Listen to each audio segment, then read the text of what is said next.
Well, tonight you're in Hawkeye's House of Horrors. And that's me, Hawkeye, going to bring you my latest entry in my horror films of 1980 that I think are the best, the ones to really take a look at and give my 2 cents on that film. And the next one is Alligator, directed by Louis Teague. Now, this one was released on November the 14th, 1980, in Los Angeles. Now, this film is set in Chicago. Even though I had written it down, there are a lot of license plates in this film from the state of Missouri, which doesn't quite add up. But, anywho, this film takes place in Chicago.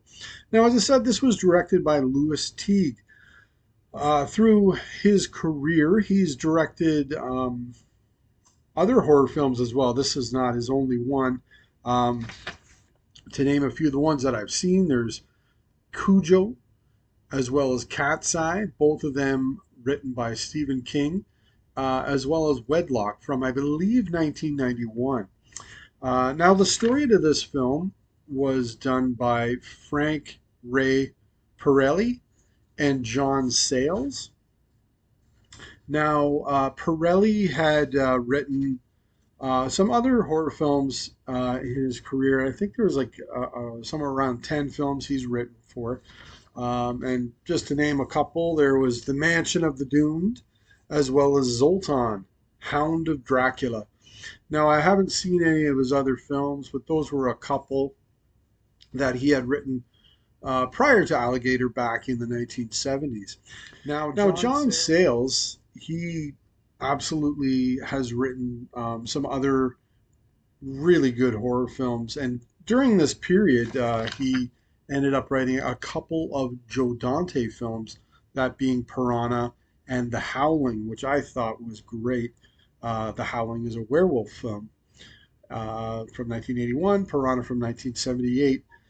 This kind of takes the same shape, if you will, as Piranha, as it's a very much a parody or ripoff of Jaws.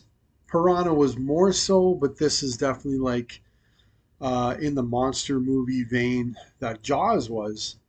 But Sales is really good in his ability to blend humor and comedy into his films, as all three of those films certainly have got the comedy going.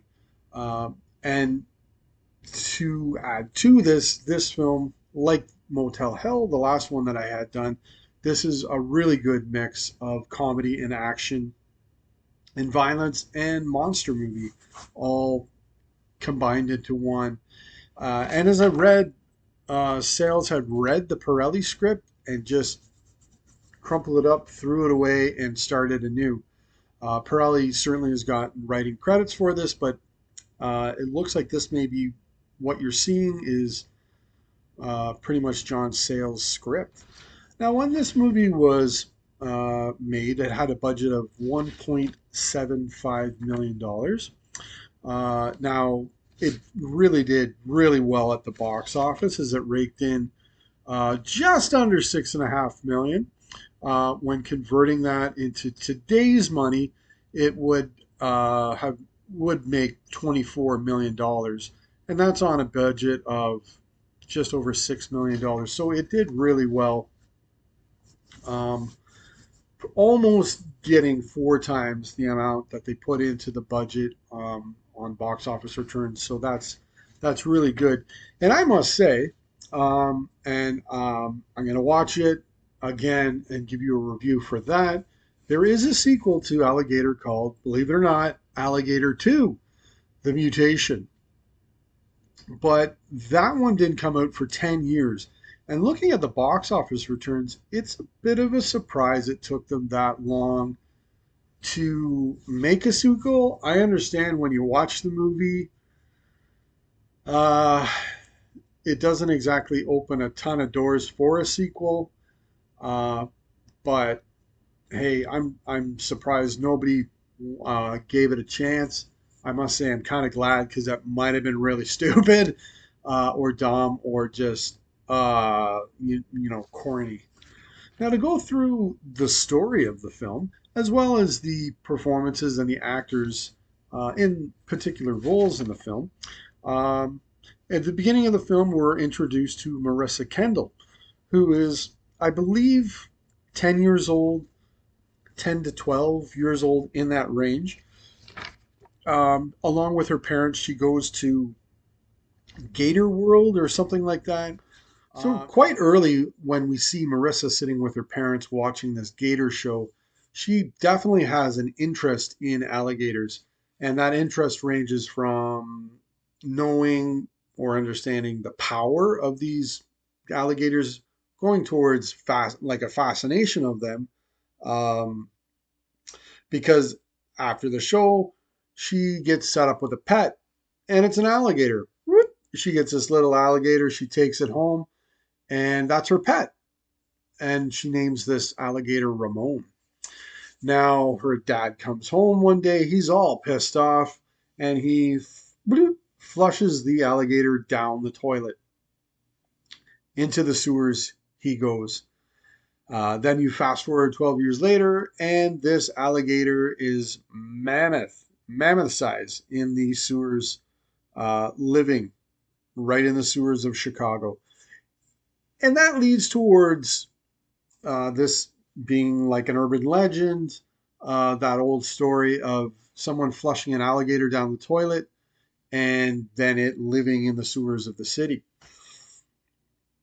Now, from here, 12 years later, into the future, into 1980, we're introduced to Detective Madison.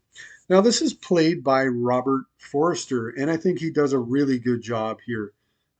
He really gets the comedy of the film, and he does a really good job in his role. Now, he's investigating the death of a sanitation worker. Now, this sanitation worker's name is Ed Norton, not the actor. No, this is a nod to the Honeymooners, a character, Ed Norton, from the Honeymooners. Uh, but this character was eaten by an alligator. Uh, and it's, yes, this alligator that named Ramon that Marissa had as a child. Then comes um, some more deaths along the way in the film. And I must note at this point, I find it really interesting and funny. And I don't know if it's supposed to be, but once you get to know the characters and you're almost wanting the character to, hey, maybe he's going to be in this film a little bit now. No, he ends up going into the sewer, and then they're eaten by the alligator. So, for example, the death of Luke Gutschall, um, who in this film is played by Sidney Lassick. He's a pet shop owner who horribly he takes like dead puppies into the sewer to get rid of them because he's giving puppies to this guy who's running tests on them, I believe. It's really bad. So Lassick or Luke is getting rid of these puppies in the sewers, and then, yeah. And here he is not screaming for cigarettes like he was in One Flew Over the Cuckoo's Nest. No, he's screaming because Ramon has latched onto him and is eating him to death in the sewers of Chicago. And then, of course, this is a horror film, so the bodies keep piling up, or the limbs or legs keep piling up. Uh, so then the cops are under pressure here, some big time pressure. So they turn to Dr. Marissa Kendall, who can help them in learning about the alligator. Because now, Dr. Kendall, she's smart, she's attractive, and she and Detective Madison, uh, once she's introduced, she joins him along the way in carrying the film from that point forward. And they work really well together. Now, she's played by Robin Riker, and this is actually her film debut. She does a really good job, and unfortunately, I haven't seen her in many other things, but she definitely has had a career in film, so it's not like she did a few things and got out. But she does a really good job in this film as well. When watching this film, it was really funny to me because, and even when watching it, like I just think of this as a New World Pictures movie. This is Roger Corman. No, it's not. This is not Roger Corman. He had absolutely nothing to do with this film. Right down to the fact that it's not a high budget movie. Um, it may have been a higher budget than he was willing to put out, perhaps, but I find that funny to myself that this is not a Roger Corman movie, even though it seems like it is. And to go along with that, in my mind, there should be a role in here for Dick Miller as well, and there isn't. So, also in the cast as well, there's Dean Jagger, who started acting way back in 1939. This is actually his final film that he was in. He was even in White Christmas as well. And Sue Lyon, who was in Lolita, this is her final film as well that she was in. And also in the cast is Michael Gazzo, who's Madison's boss, Chief Clark. Uh, he's got a great voice. It's really rough and tough, really scratchy voice. He was also in Godfather Part 2 and Sudden Impact, which personally, I must say, is one of my favorite Dirty Harry movies. Not my favorite, that is Dirty Harry, but one of my favorite. I love how it was directed by Eastwood and filmed and everything like that, like the cinematography. But anyways, back to Alligator. Um, as well, Jack Carter, who's been in like a million things, plays the mayor. He's a real wiener douchebag mayor, not a good character. Another character you don't mind seeing the alligator take a bite out of, um, as well as Henry Silva as Colonel Brock, um, who, as I said earlier, shows up for a bit. You get to know him. Seems like 15 minutes later, he's dead. He does a really good job playing that character. Not a good character either, but he's hired to come in, um, a la Robert Shaw in Jaws, to get rid of this alligator. Um, but he does a really good job, and kind of the actors that really stand out to me in this film, they all do a really good job, but definitely Robert Forrester, Robin Riker, Silva, and Lassick. Those four really bring the picture up for me. Those characters in particular. Now, the music to the film was done by Craig Huxley, and it's good. It does its job effectively. Um, when thinking back now, I've seen the movie a few days ago. Nothing from the score really is jumping out to me in my mind, but it definitely did its job and did it effectively, as I said. Now, back the year the film was released, back in 1980, there was also a tabletop game, Alligator, released, and that would be really cool to play. That game, I've never seen it around. I'm not sure what that would cost you if you could ever find the game. But that would be cool to play that game. I imagine you're in the sewer or fighting this alligator uh, in this tabletop game. Now, this film was actually offered to Joe Dante to direct, and he turned it down. And I must say, this definitely would have worked if Dante directed it, but I must say I'm glad he didn't decline to direct it because as I said, it's a little too similar to Piranha. Now, a couple scenes that I really enjoyed in the film. One in particular was funny, super cheesy, super B movie, very of that time frame, where these kids are playing stickball or baseball in the streets, young kids, and the alligator comes out of the sewer. The camera shakes and like they stand away from the sewer hole, and the alligator comes up. It's super cheesy and kind of funny because at the end of that scene, more or less, there is a kid who was playing baseball that then Detective Madison talks to, as well as Dr. Kendall. And he says that, like, they're asking him how big the alligator was. And he says it's the size of an El Dorado. Um, and then you find out it's like 36 feet long or something like that. And the El Dorado, I think they stopped making that in 2002, but it was a boat of a car. So it's kind of a funny line. He's comparing the alligator to an El Dorado. And definitely the highlight, to me, the best scene that worked the best to me is when the alligator goes to this wedding party and starts using its tail to like whip people, and people then fly through the air after they're whipped by this alligator's tail. This one guy gets whipped by the tail and ends up going into the cake. Um, it's horrifying yet silly at the same time.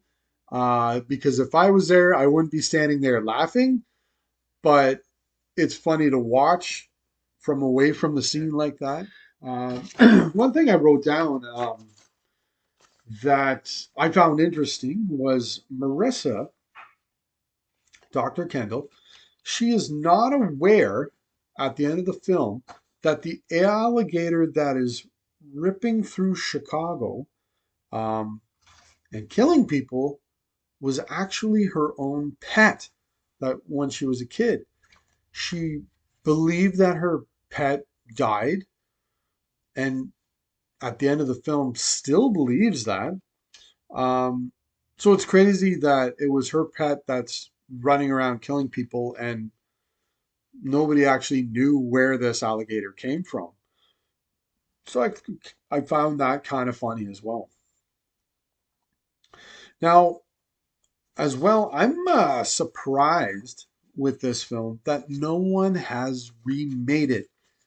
And I must say, I'm glad about that because I'm sorry, they would probably have turned this thing serious and it would have been so dorky. I think, but like with movies like Sharknado and everything, like even like recently, and I don't think they would turn it serious, but I'm surprised nobody has remade this film. But anyways, this is a pretty good film. I really enjoyed it. Um, I've seen it 4 or 5 times now, and as I said, I'm gonna watch Alligator 2. Now I've seen it before. It's got a good cast, but it I almost think of it as more of like a remake than in any which way a true sequel to Alligator. But in saying that, they kind of try and add comedy and horror, which are both there, but it's nowhere near as effective as it was in the original. But what I'm going to do, I'm going to sit down right now. I'm going to grab a bowl of ice cream. I'm going to sit down and I'm going to watch Alligator 2. And then I'm going to sit down and give you my 2 cents on that film and what I think of that. Because, yeah, it's a sequel to this, and I'll bring that to you. So, anyways, until then, that was a blast. And have yourself a happy Halloween.